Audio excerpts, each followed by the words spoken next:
It's a waiver wire Wednesday. We're looking at the running backs on the waiver wire. We're picking up our favorite guys. Then the practice reports come in. Who's in, who's not. And James Cook pops up on the practice report with an injury. Does not practice Wednesday. Maybe he's back Thursday. We don't know.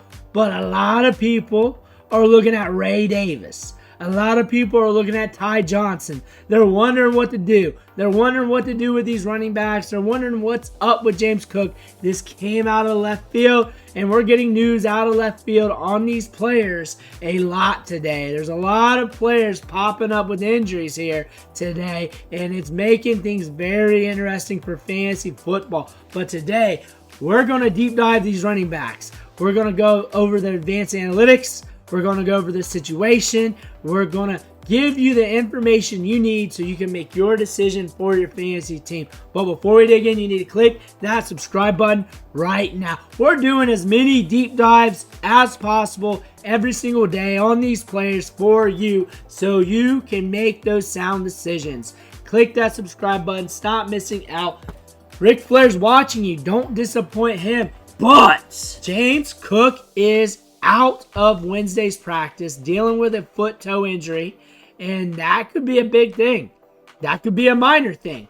We do not know. There's a lot of lack of information here. Things aren't being shared. We know he did not practice on Wednesday, but it's a Wednesday practice. We're going to watch hardcore on Thursday. We're going to watch on Friday, but it is a red alert going into week 6.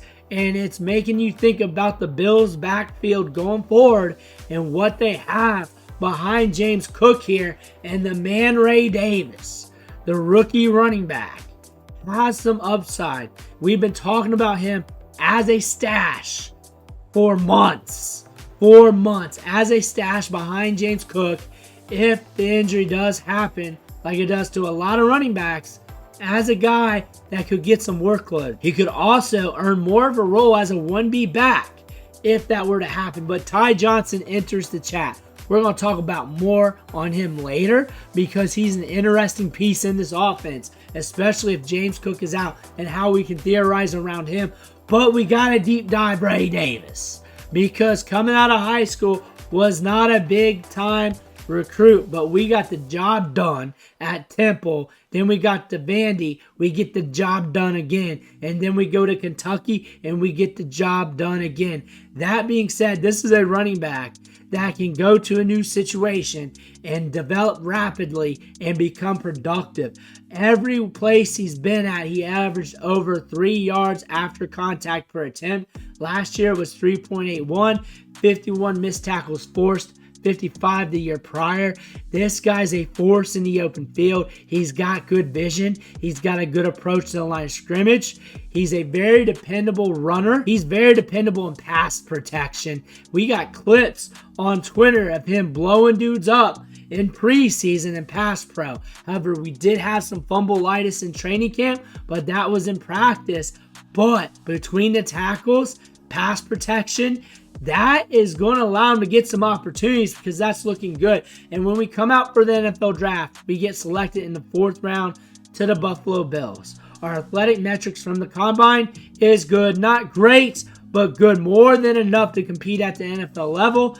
But we get selected by the Bills in the 4th round. That tells a story because if you remember last year, they were bringing back the ghost of Leonard Fournette to help patch up this running back depth chart to get a 1B back with James Cook. However, they were not able to do so.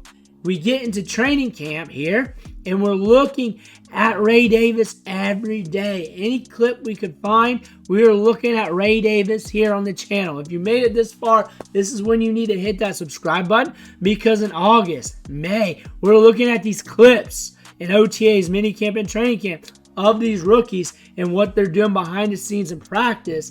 And the Bills wanted Ray Davis because look what they were trying to patch up last year, especially after Damon Harris went down with that injury. Latavius Murray, Leonard Fournette. They wanted an upgrade. They wanted to inject some youth, and draft picks is a cheap way to do so. And James Cook, They knew he cannot handle a full workload for a full season. And now we're here at the 2024 season. James Cook, 70 rushing attempts, 309 yards, 4 touchdowns, 4.4 yards per carry. The thing about this, Ray Davis did have fumbleitis in training camp. That was the knock on what was going on behind the scenes at training camp. We talked about that during training camp while that was happening. That slowed things down for him. They curtailed back the usage of the other running backs. Now we're seeing James Cook get the workload, but now he's banged up on the injury report, and we got Ray Davis and Ty Johnson as future looks for the Buffalo Bills. But one thing to point out is their roles in the passing game. Ray Davis has only ran 9 routes on the season. Ty Johnson has ran 24. If you're in a PPR league and you don't have Ray Davis, or if you want to go cheap at this backfield, Ty Johnson might be a good look for you. Ty Johnson getting work in the passing game might mean that Ray Davis and Johnson will split up the workload a fair bit, and Johnson's going to get catches out of the backfield running some routes if Cook is out or something happens to Cook, where Ray Davis is going to get them carries up the gut, is going to get them goal line looks, and might be getting that opportunity between the 20s running the ball and maybe over the goal line as well. So Ty Johnson's got speed to burn. He's electric. He's explosive. We've seen this throughout his NFL career. He has not been very productive though, but in a situation where you're running the routes, getting targets in the backfield, all he has to do is catch the ball in the flat, have some space in front of him. Next thing you know, he's housing a run, getting a few big gains, getting some juice there. Ty Johnson is an interesting piece in this offense. And in the waiver wire videos, when we're bringing up Ray Davis every week as a stash, I have to bring up Ty Johnson because you see him on the field periodically. Maybe it's ball, maybe it doesn't, but you see the pop in the step, you see the explosiveness, you're seeing him run routes, and it perks you up a little bit when you're seeing him out there. So we've been talking about Ty Johnson this whole time. Ray Davis and Ty Johnson with the Jets. A revenge game for Ty Johnson would be interesting here against his old team.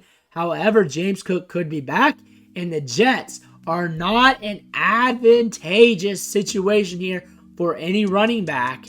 Jordan Mason and Tony Pollard were the last running backs to hit. We have not had a running back really hit against them since week 2. They have been lights out against Minnesota. Their running back got hurt. Remember that. Denver's going to Denver. That was a slow-paced game. Game script weird with that one. And then the Patriots game, always weird. That being said, against the Jets, this is not an advantageous situation. But when it comes to running backs, you chase touches, you chase workload, and you let the chips fall.